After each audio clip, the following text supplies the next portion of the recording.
This is my Rube Goldberg machine. First I have to throw a ball through this tube. It's gonna make weight here, so the ball that is gonna be up here makes weight, so this scale goes down. Then the ball passes through here, gets in the tube leads to this tap of a bottle where the ball is thrown. Then this another scale that will push this down, so it makes this go up and makes this tube go up.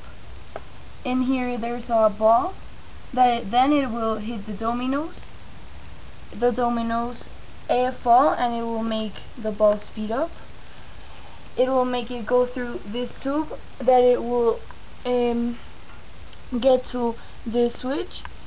Then this is all connected, so it's gonna turn on the toaster, the light, and this motor that is gonna throw water through here, and it will fill the bottle with water.